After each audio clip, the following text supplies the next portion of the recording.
tantas pessoas, tantas igrejas, ainda passando momentos de dificuldade, de edificação.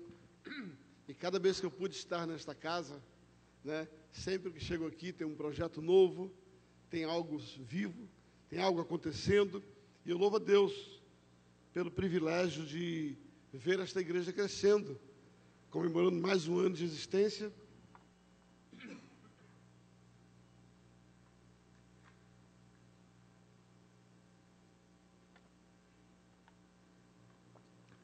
Comemorando mais um ano de existência, e também com tantos projetos pela frente, de construção, tantos projetos de ampliação. Isso é uma igreja viva, né? A igreja do Senhor é isso, uma igreja viva. Amém?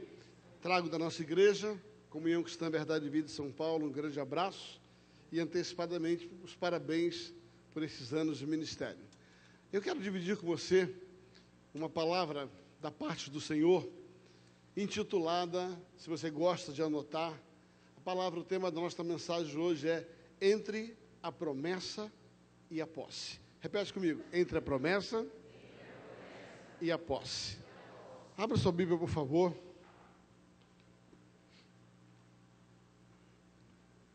No relato do livro de Êxodo, capítulo de número 14,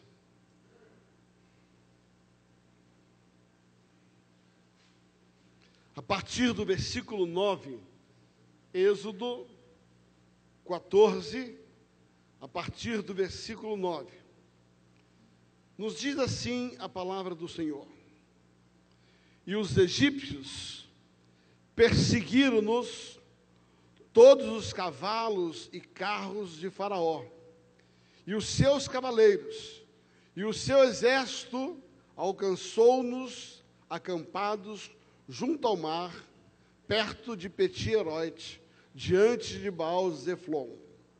E chegando Faraó, os filhos de Israel levantaram seus olhos, e eis que os egípcios vinham atrás deles, e temeram muito.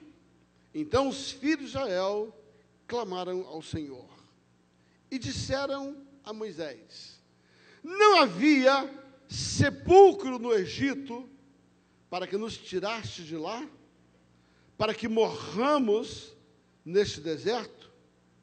Por que nos fizeste isso? Por que nos tem tirado do Egito? Não é esta a palavra que te dissemos, falando a ti no Egito, dizendo: Deixa-nos que sirvamos aos egípcios, pois que melhor nos fora servir aos egípcios do que morrermos no deserto. Moisés, porém, disse ao povo: Não temais, estais quieto, e vede o livramento do Senhor, que hoje vos fará, porque os egípcios que hoje viste, nunca mais vereis para sempre. O Senhor pelejará por vós, e vos calareis. Então disse o Senhor a Moisés: Por que clamas a mim? Dize ao povo de Israel que marche. Pai, obrigado pela tua palavra. A tua palavra, Senhor, é uma semente. E como uma semente, ela precisa encontrar uma terra preparada, uma terra adubada, uma terra apropriadamente tratada para produzir. E é por esta razão que eu declaro que nesta noite, esta semente cairá numa terra fértil. E por causa disso ela não será roubada, ela não será sufocada, ela não será distorcida, mas cumprirá o propósito para o qual ela está sendo lançada, em nome de Jesus. Por gentileza, erga sua mão e declare assim: o meu coração é uma terra fértil. E eu declaro que a palavra do Senhor, que é uma semente, ao cair no meu coração, não se perderá, não será roubada, não será sufocada, mas produzirá segundo o propósito do Senhor. Amém. Assim será. Aleluia.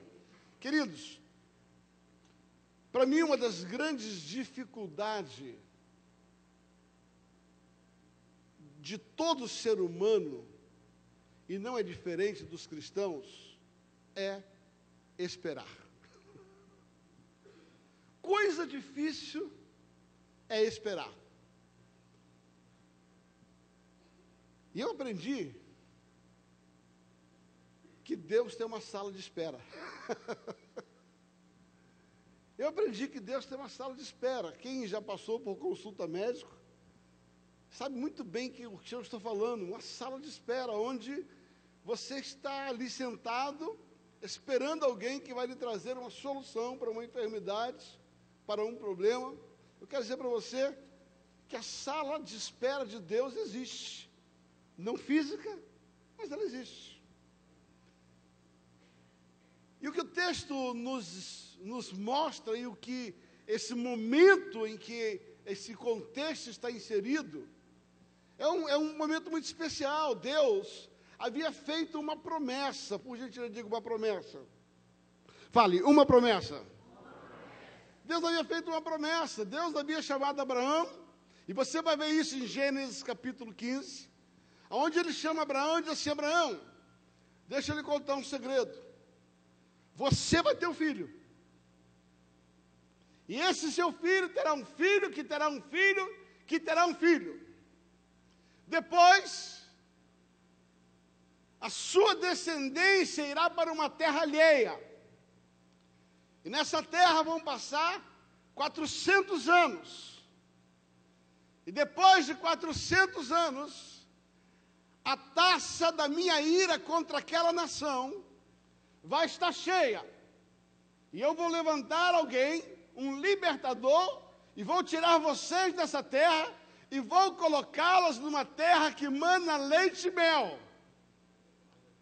E quando vocês saírem, esta terra será a terra da promessa. Preste atenção.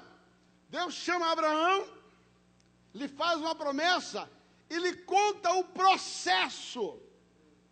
Muitas vezes, o que acontece conosco é a dificuldade de entendermos que toda promessa tem um processo. Como seria bom se nós fôssemos atendidos imediatamente. Tínhamos a irmã contando um testemunho, o meu marido ficou desempregado no fim do ano, houve um processo, e Deus agiu no processo, e está aí a resposta.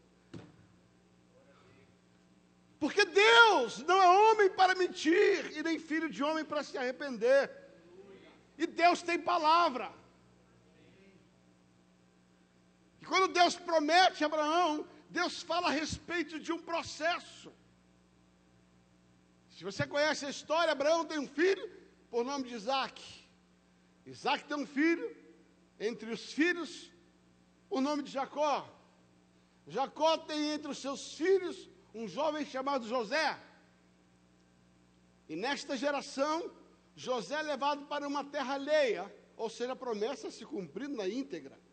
O que Deus falou em Abraão, Gênesis capítulo 15. E José vai para o Egito, toda a família de Jacó vai para o Egito.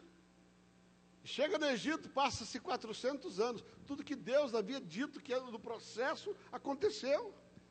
E quando deu os 400 anos, declarado profeticamente por Deus a Abraão, se levanta Moisés como um libertador, e tudo que Deus disse a Abraão se cumpriu. A ira dele se vingou contra aqueles inimigos, 10 pragas arrasaram o Egito,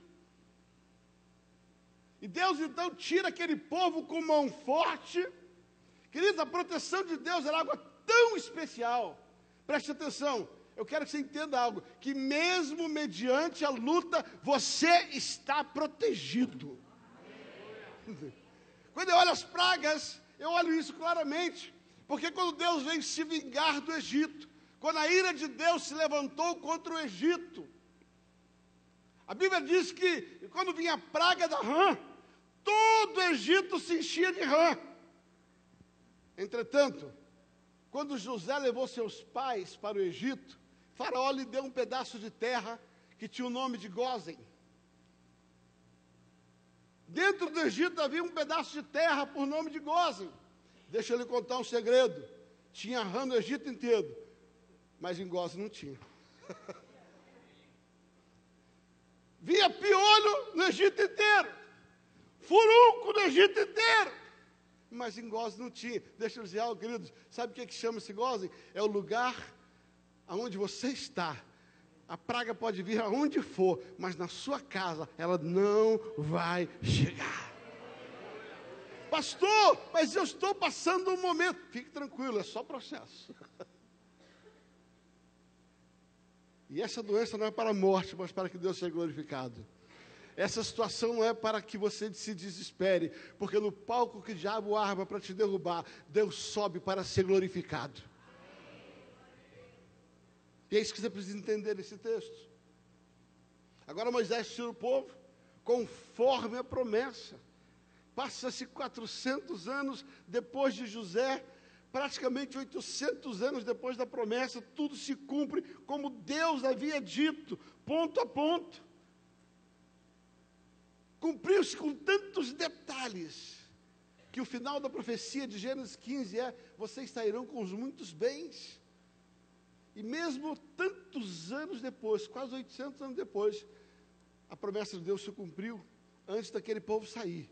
A Bíblia diz que Deus moveu o coração dos egípcios, e tudo que o povo pedia eles davam.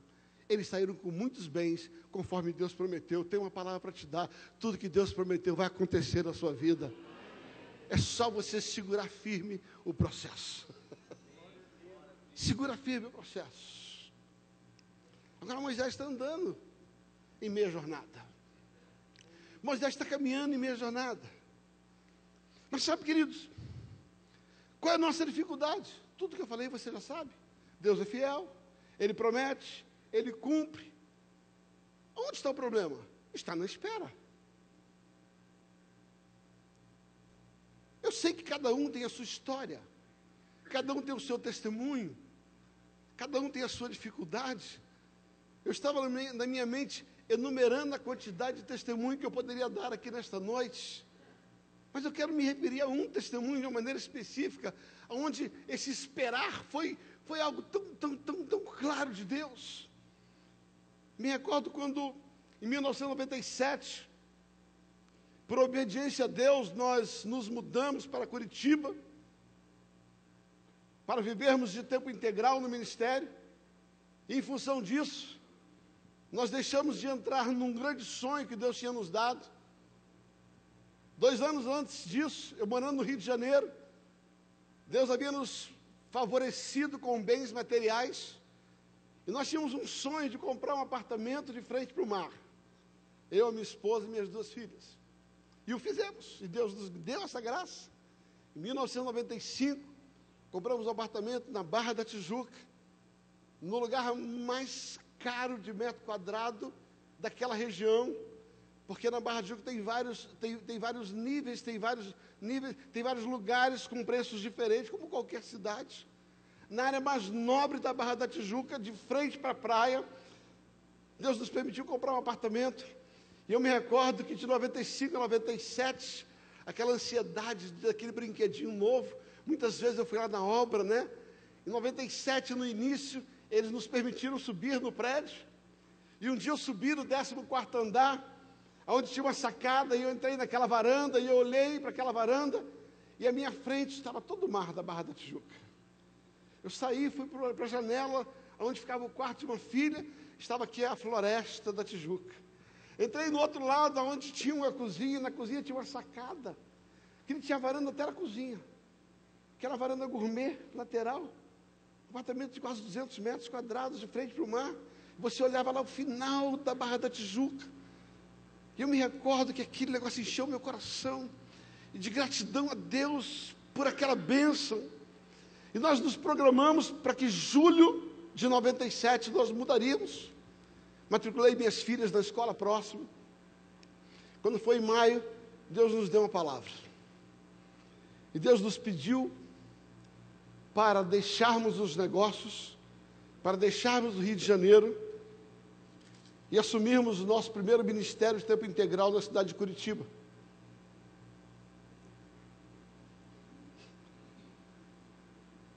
Queridos, eu levei 40 anos para comprar um apartamento que eu queria. Faltava só 3 meses para entrar nele. 3 meses. E Deus falou assim, vai.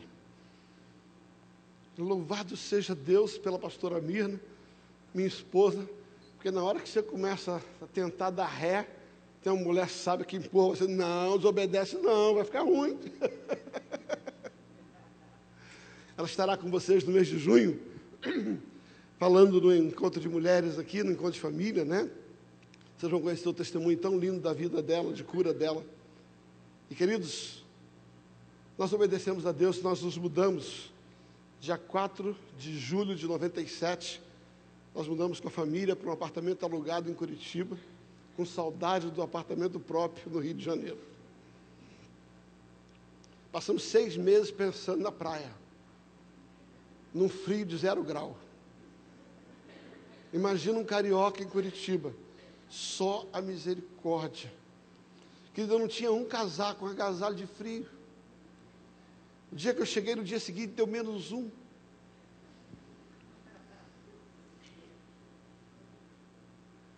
Mas estávamos debaixo de uma palavra de Deus. Diga assim, aquilo que Deus promete é sempre melhor do que aquilo que eu desejo. Eu não consegui enxergar isso. Eu consegui enxergar uma cidade fria, uma cidade com poucos amigos, sem nenhum parente, e olhando a minha calorosa Rio de Janeiro, meu apartamento de frente para a praia. Eu pedi licença do ministério para no mês de dezembro ir visitar meus pais, e fui lá no prédio, entrei naquele prédio, falei, Jesus, eu quero voltar para cá. Eu quero voltar para cá. Minha esposa teve uma ideia. Ela falou assim, amor, vamos passar o carnaval aqui. Querido, um apartamento na Barra, de frente para a praia, para que você vai para outro lugar? Eu falei, boa ideia. O que acontece é que minha filha decidiu ir para o retiro de carnaval, estragou a nossa ideia, e nós não fomos passar na Barra da Tijuca. Quando foi quarta-feira de cinza, a quarta-feira, fevereiro de 1998, eu cheguei em casa, fui buscar minha filha no retiro, está minha esposa em lágrimas, sentada no chão com o telefone, quase sem voz, e dizendo assim, Djalma, imagina a mulher nervosa, né? Qualquer mulher nervosa é difícil, querido. E eu não conseguia falar, calma, respira. E ela chorando muito, ela falou assim, você não sabe o que aconteceu, o que foi? Djalma, o Palace 2 caiu. Eu era proprietário daquele edifício, construído pelo Sérgio Naia, que caiu no Rio de Janeiro, no ano de 1998. Apartamento 1401, obedecer é melhor.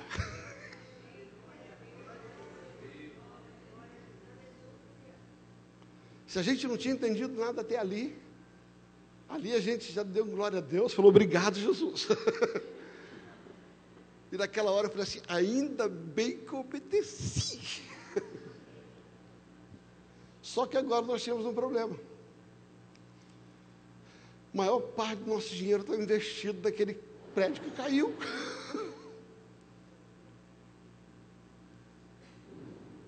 E nós nos ajoelhamos naquele mesmo dia, naquela quarta-feira de cinza de 1998. E eu me recordo que a minha esposa, enquanto orava, Deus trouxe a ela o texto de Isaías 64, versículo 4. E ela orou esse texto dizendo assim, porque, Senhor, desde a antiguidade, nunca se viu com os olhos, nem com os ouvidos se ouviu, falar de um Deus além de ti, que trabalha por aqueles que aprenderam a esperar. Se você não entendeu o texto está dizendo assim: se você confiar e você descansar, você conhecerá um Deus que trabalha enquanto você espera.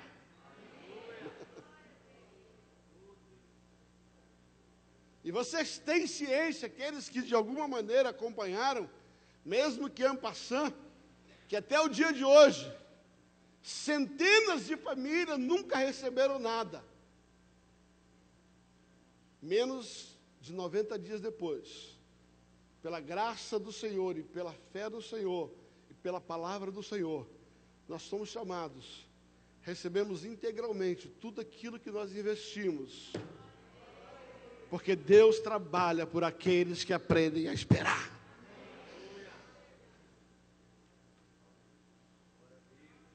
Deus tem uma sala de espera. E na sala de espera, quanto mais rápido você aprender a esperar, mais rápido você sai dela. O que vai determinar o tempo da sala de espera é o que você faz na sala de espera. O que vai determinar a quantidade de tempo que você faz, que você fica numa espera, é o quanto você aprendeu a confiar em Deus. A impressão que eu tenho é que muita gente tem estado por anos na sala de espera, porque não soube esperar no Deus que trabalha. Pastor, o que o senhor está tentando dizer? É a sua postura, o seu comportamento e as suas palavras na sala de espera libera ou retém a promessa. E esse texto que lemos, ele vai falar um pouco a respeito disso. O povo já tinha saído do Egito e eles estavam debaixo de uma promessa, mas tinha um processo para a posse. E esse texto me traz algumas verdades, eu quero que você entenda o que fazer entre a promessa e a posse, o que fazer enquanto esperamos, o que fazer enquanto a promessa não veio. Primeira verdade, enquanto a promessa não veio, entre a promessa e a posse, não se desespere se a coisa ficar pior.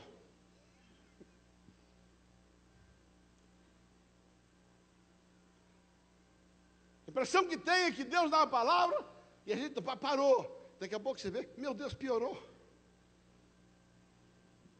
Deixa eu dizer para você, se Deus te prometeu, não olhe para a circunstância, olhe para Ele. É fácil fazer isso? Não, não é fácil fazer isso. Não é fácil porque os nossos olhos estão sempre voltados. E quando a coisa piora, dá aquela impressão que você olha para um lado, olha para o outro e não vê saída. Enquanto preparava essa mensagem, Deus me deu uma expressão: quando tudo parece perdido. Sabe aquele momento da vida onde você olha e tudo parece perdido? Você olha para um lado, não vê saída. Você olha para o outro, não vê saída. Você olha para alguém, não vê saída. Você olha para o outro lado, não vê saída. Sabe aquele momento onde você olha e parece que não tem chão? Onde tudo parece perdido? Ouça, quando tudo parece perdido. Primeira verdade, lembre-se do que Deus já fez até aqui na sua vida. Meu Deus, ouça o que eu vou dizer para você. Preste atenção nesta verdade. O que aconteceu com aquele povo? Eles tinham saído do Egito. Estavam indo em rumo à promessa. Debaixo de uma promessa de Deus. Estão felizes no meio do caminho, eles olham para trás. O passado cobrando preço. Meu Deus do céu. Olha para trás, Faraó de volta. Aquele que foi vencido lá atrás. Aquele que já estava vencido. Querido, você já viu isso? Você vai e vence uma situação, quando você acha que ela acabou, quando você olha para trás, ela está de volta. Já pensou isso? Já. Perdeu o emprego, Deus deu vitória, a coisa está toda feliz, perde de novo. estava doente, Deus curou, daqui a pouco veio o diagnóstico, voltou.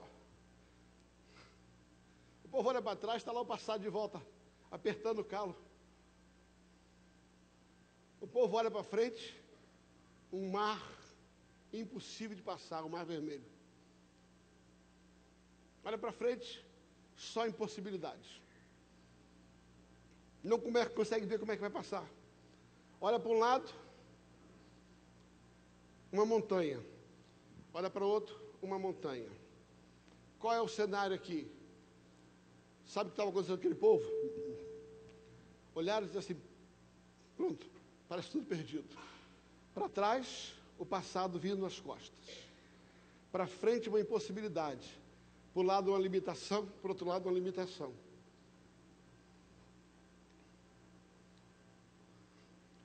Mas quando tudo parece perdido, Deus tem me ensinado a olhar para o Deus de ontem, que vai continuar agindo hoje. Uma das coisas que Deus tem me ensinado, e hoje nos Estados Unidos, é um dos dias mais importantes da nação americana, chamado Dia da Ação de Graças. E é linda essa história do Dia da Ação de Graças. Foi quando eles, de fato, viram a vitória de Deus sobre aquela nação, estabeleceram um dia para agradecer a Deus. Hoje, nos Estados Unidos, eu tenho uma filha que mora lá. Ela ligou cedo e falou, papai, eu quero louvar a Deus e dar graças a Deus pela sua vida. Querida, aprenda a ser grato. A nação americana tem muitos defeitos. A nação americana tem muitas coisas que eu não gostaria de viver, mas se existe algo pela qual eles celebram como um dos feriados mais importantes, é o feriado da gratidão. Então eu estou dizendo, por favor, quando tudo parecer perdido, seja grato, porque você vai ver que se está ruim hoje, ontem esteve pior, Deus já cuidou de você, Deus já livrou você no passado, Deus já cuidou da tua vida, Deus já livrou o teu filho, Deus já cometeu tantos milagres na sua vida, Deus já te protegeu, Deus te deu saúde, Deus te deu dinheiro, Deus te deu uma casa, Deus te deu uma família, Deus te deu um emprego. Seja grato a Deus. Aprenda o poder da gratidão. Se você está vivendo um momento da sua vida onde você olha para trás e o problema retorna, você olha para frente e não vê saída, você olha para o lado e vê impossibilidade, quando você não vê saída, pense naquilo que Deus já fez até hoje na tua vida. E a gratidão tem um poder extraordinário. O problema é que nós somos ingratos, e a gratidão se manifesta quando eu só enxergo o que está na minha frente, sem enxergar o que esteve atrás de mim e quem está acima de mim. Você pode perceber que nós somos ingratos porque nós olhamos o que não temos. E ser feliz e ser grato é ter o que você tem. A infelicidade está no fruto de que você quer aquilo que você não tem. Tudo que te gera infelicidade está no que você não tem. Quando você estiver triste por aquilo que você não tem, foque no que você tem, porque a felicidade está nisso.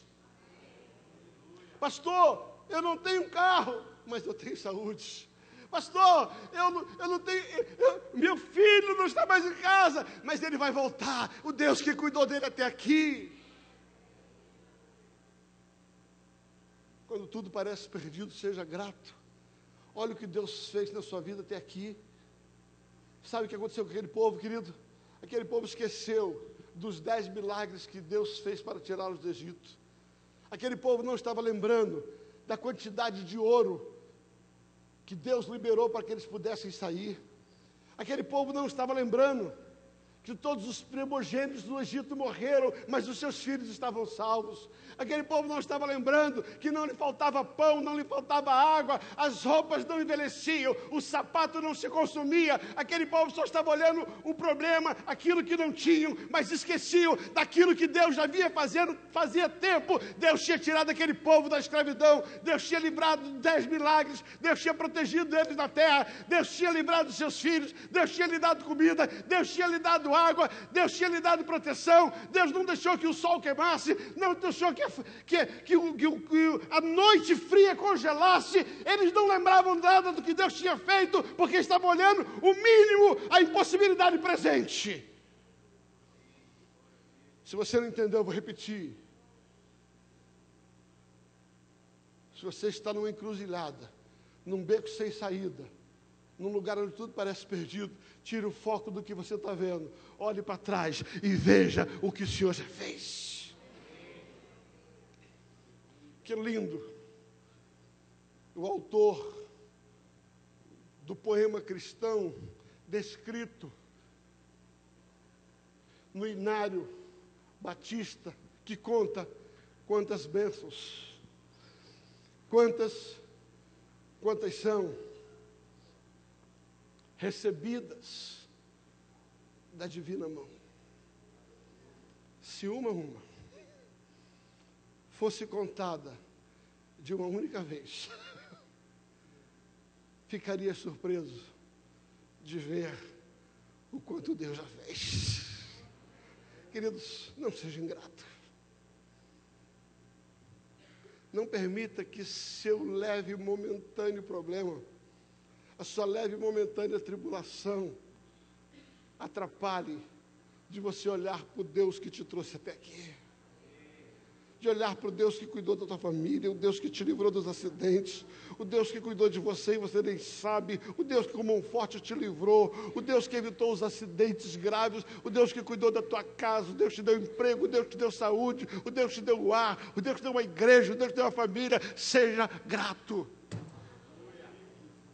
Entre a promessa e a posse, seja grato. Enquanto a promessa não chegar, seja grato. Segunda coisa que eu aprendo desse texto: entre a promessa e a posse, quando tudo parece perdido, cuidado. Ouça, meu irmão, minha irmã, cuidado para não declarar o que você não quer viver. Eu vou explicar isso. Cuidado para você não verbalizar o que você não quer que aconteça na sua vida. Há poder nas suas palavras.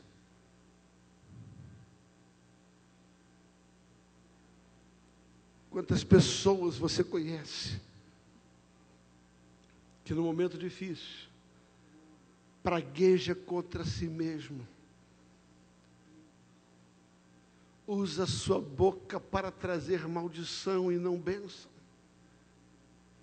Voltando ao texto, quando aquele povo olhou para o passado, cobrando um preço para a limitação presente, para a limitação lateral e para a impossibilidade, aquele povo chegou para Moisés e falou assim: nós não te dissemos, nós não te dissemos lá no Egito que era melhor ficar lá do que morrer aqui?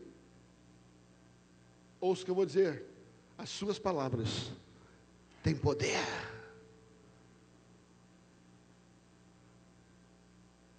Aquele povo tinha declarado antes de sair: vai dar errado.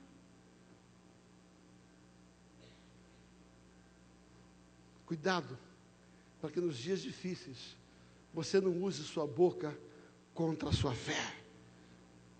Você não use sua boca contra o que você crê. Não declare o que você não quer que te aconteça.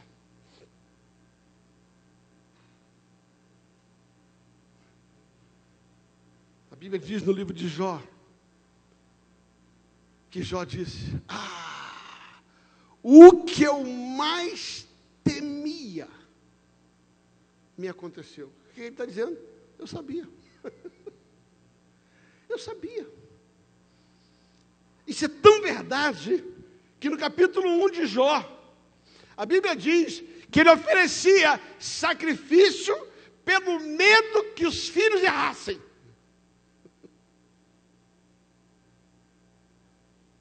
Eu aprendi algo, queridos. O medo tem um cheiro. O medo tem um odor. Não sei quantos aqui criam cachorro bravo. Mas quem tem cachorro sabe que cachorro fareja medo.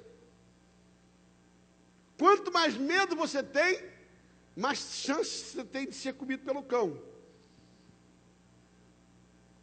O cão ataca porque ele fareja o medo. E sabe o que eu aprendi? Que tem um cão chamado capeta que cheira medo. Aquilo que você teme, o chifrudo da cima diz, Sabe por quê? Porque o verdadeiro amor lança fora todo medo. Ele está dizendo assim, quem ama Deus e confia em Deus, quando o medo vem, diz assim, show, aqui você não tem lugar. Aqui você não tem lugar. Medo na minha casa você não vai entrar. Medo na minha casa você não vai entrar. Porque o medo é uma antifé. O medo é uma declaração de antifé. Quando tudo parece perdido, entre um passado que volta cobrando preço, entre uma impossibilidade para frente, entre limitações para o lado, não use a sua boca para declarar o que você não quer que te aconteça. Pare de falar. Se você não tem coisa boa para falar, calado.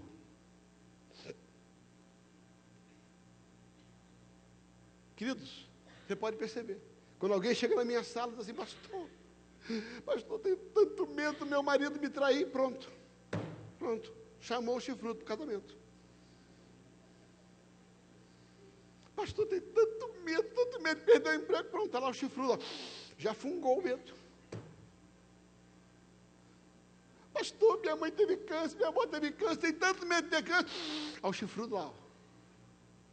Nessa noite, eu venho como profeta de Deus dizer assim, chega de ter medo, porque o verdadeiro amor vai lançar fora todo medo.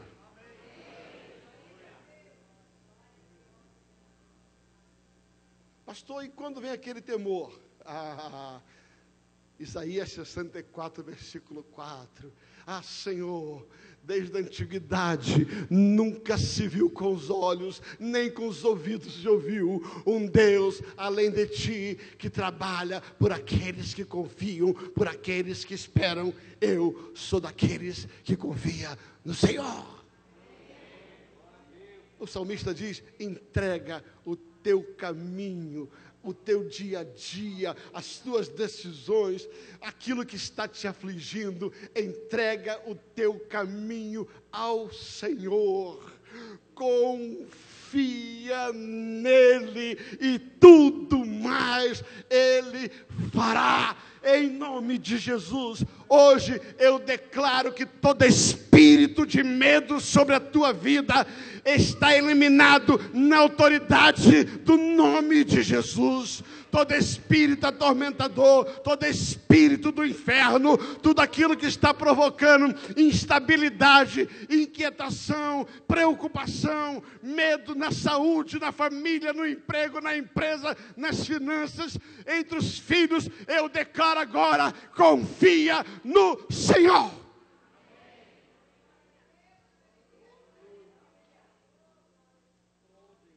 Terceira verdade. Entre a promessa e a posse, quando a coisa fica feia. Quando tudo parece perdido.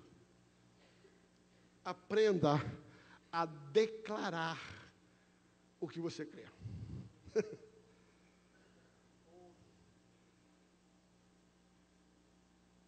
Moisés chega diante do povo e falou assim: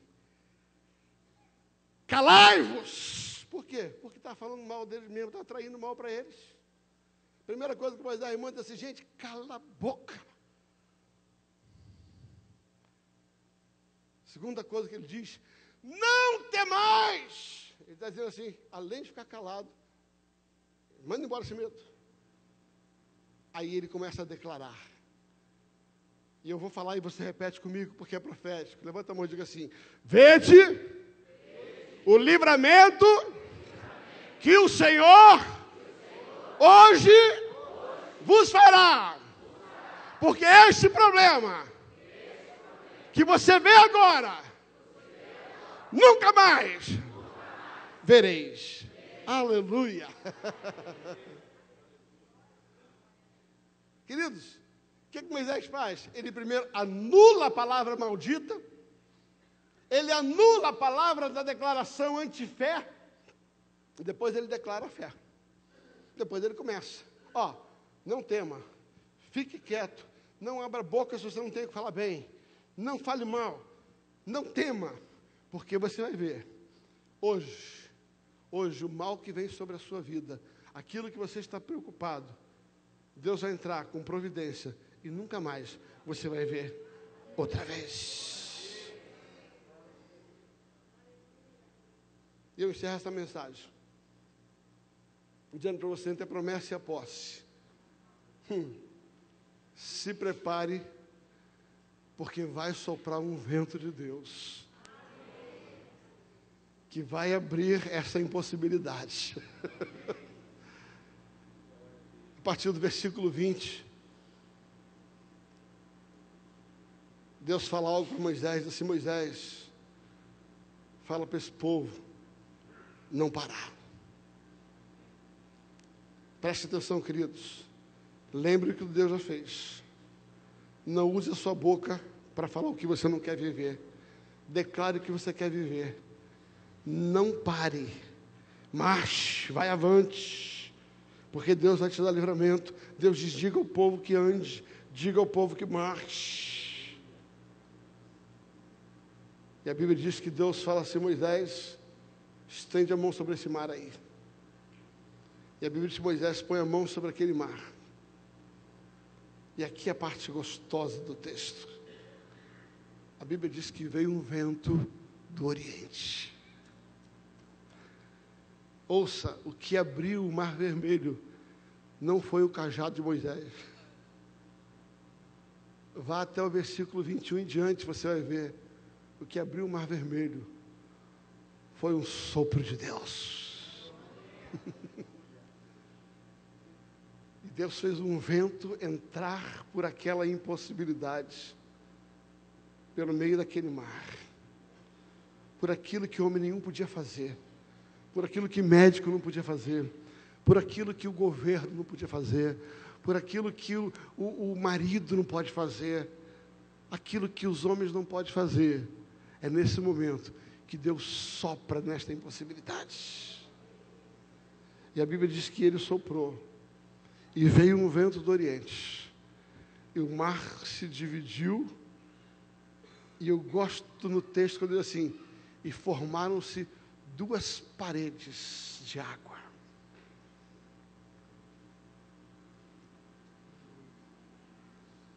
Parede fala de proteção, parede fala de livramento. E a Bíblia diz que por causa daquele sopro, o povo atravessou aquele mar e entrou naquilo que Deus havia prometido. Nessa noite, eu declaro que tem um vento entrando nesse lugar. Eu declaro que há um vento do Senhor entrando na sua impossibilidade, entrando na sua preocupação, entrando no seu problema. Existe um vento do Senhor soprando. Senhor, eu chamo este vento do Oriente. Oh, Senhor, sopra neste lugar, nesta noite. Senhor, sopra neste lugar. Senhor, entra nesta impossibilidade. Entra nesta impossibilidade, Senhor Deus. Cria muros de proteção para que teus filhos cheguem ao lugar prometido. Vento do Oriente, sopra sobre este lugar.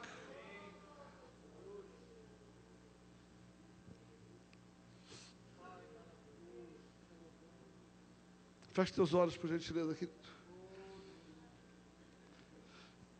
Nós estamos na quinta-feira da fé. Nesta noite, eu vim aqui te dizer algo.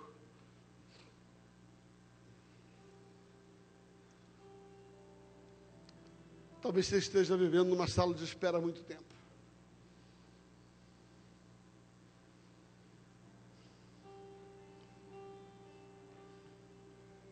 Mas existe uma promessa sobre a sua vida.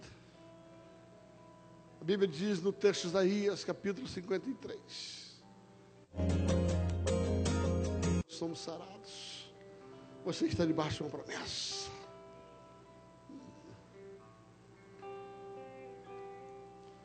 Você está debaixo de uma promessa de um Deus que está trabalhando por você, enquanto esta sala de espera angustiante permanece na sua vida.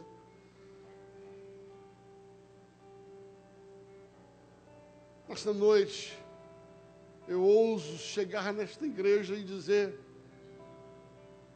Deus é fiel para te tirar deste lugar, para mudar a tua sorte. Ele mudou a minha sorte. Ele mudou a sorte da minha casa. Ele mudou a sorte. Então não se esqueça, queridos, mediante momentos difíceis, quando você não enxerga saída para frente, quando o passado te perturba, e quando você não enxerga o que fazer do lado. Primeira verdade, não se esqueça do que Deus já fez até aqui, seja grato. Segunda verdade, não use a sua boca para declarar o que você não quer que te aconteça. Pare de chamar maldição para a tua vida e para o teu relacionamento. Terceiro, declare o que você crê, declare a promessa do Senhor. E quarto, não pare, não pare, avance, porque Deus está soprando um vento sobre o seu problema. Põe a mão no teu coração, querido, eu quero orar, nós vamos cantar ao Senhor. Eu esperarei, mesmo a tormenta, mesmo que a dúvida me